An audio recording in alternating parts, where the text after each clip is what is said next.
Michael, the thing is, I think our starting point now is the ANC's manifesto, the ruling party's manifesto, that, you know, retirement funds should invest some of their assets in certain ways to help alleviate some of our challenges, being unemployment, being inequality, and being a whole lot of poverty that's too much to handle.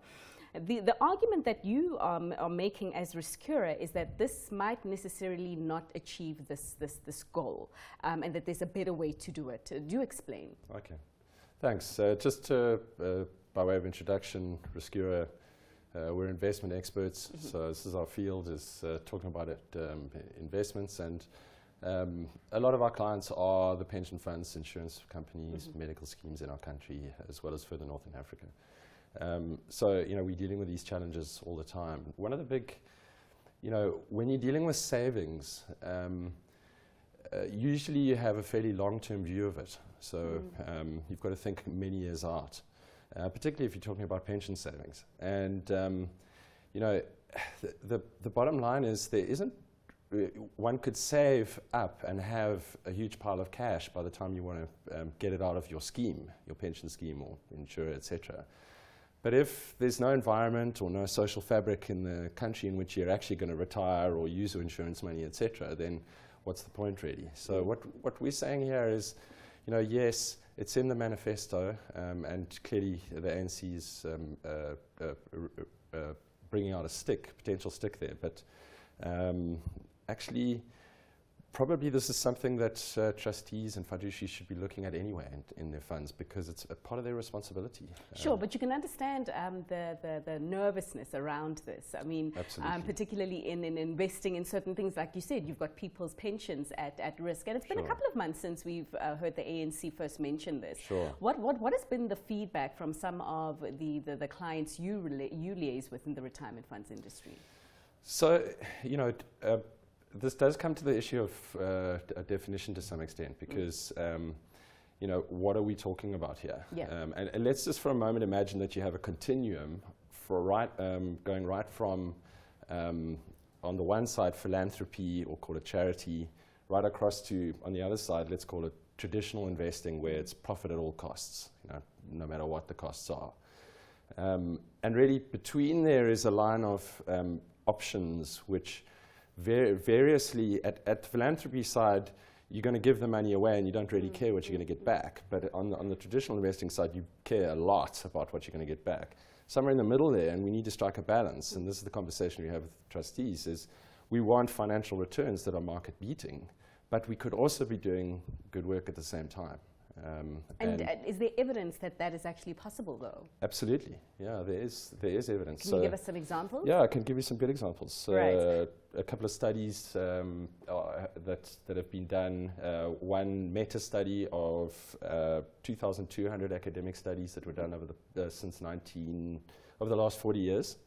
And they came out and said that 90% of those academic studies said that investing with social and environmental concerns in mind leads to at least as good as returns, if not better, than traditional investing. For sure. Yeah. But I imagine, I mean, when you look at stats, you need to apply it to your home context. Sure. And if we're looking at these retirement funds investing in the South African economy, I mean, the South African economy is right now going nowhere fast. Sure. The economy is underperforming by leaps and bounds, and that's why you've got many companies that are going outside to try get some growth to satisfy their shareholders. So would that, do you think that would apply, or that stat would be so high, you say 90% in South Africa's case?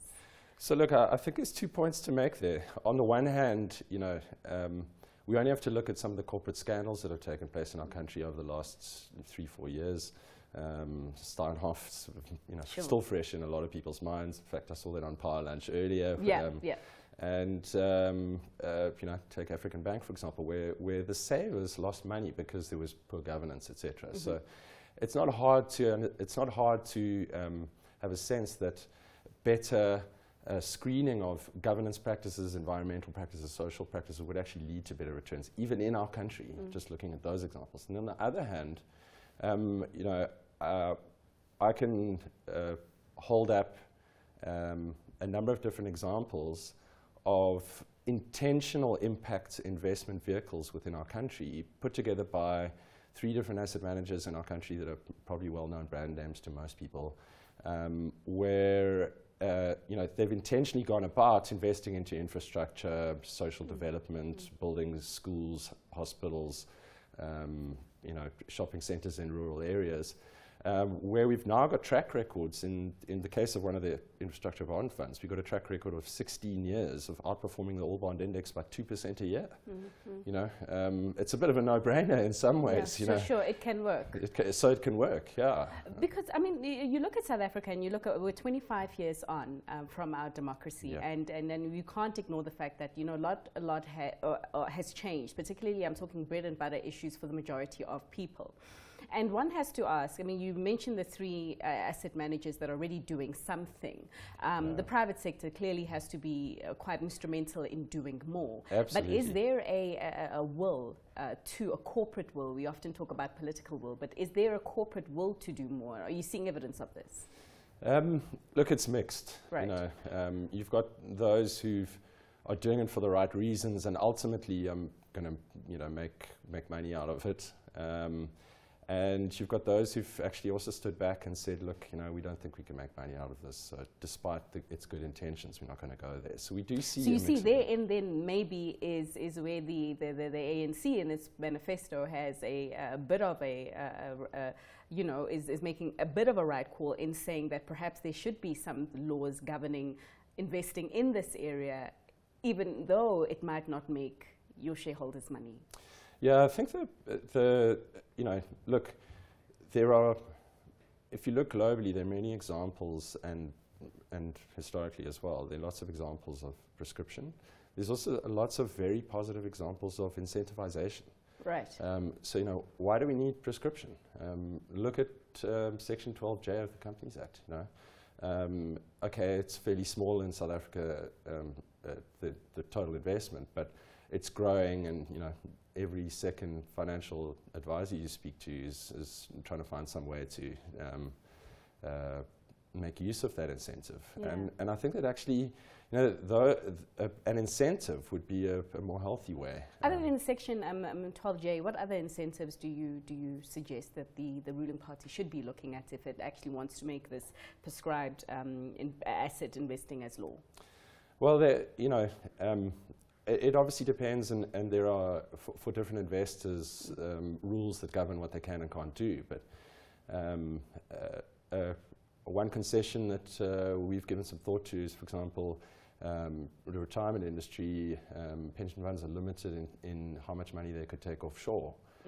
You could do something simple like say, okay, well, for every extra 1% that you take offshore, you must do 1%'s worth of impact investing onshore. Sure. So you're incentivizing now because the fund would want to diversify by perhaps taking money offshore. And it's a bit of a conundrum because now you're going to take money offshore, but at least you're going to go and do the positive work back home. No, that makes sense. And what's been some of the feedback from the retirement industry players that you've put this to?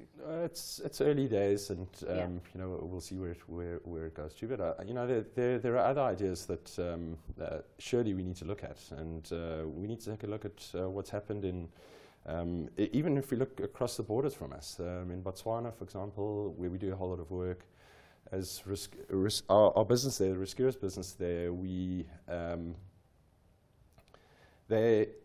consulting to pension funds there, and they have a process whereby they designate certain assets as being investable assets for pension funds because they have a positive impact on the country. Malcolm, we are out of time. Sure. I'd really be interested to hear more offline, but thanks so much. Of course, I was in conversation with Malcolm Fair, who is the Managing Director of RisCura.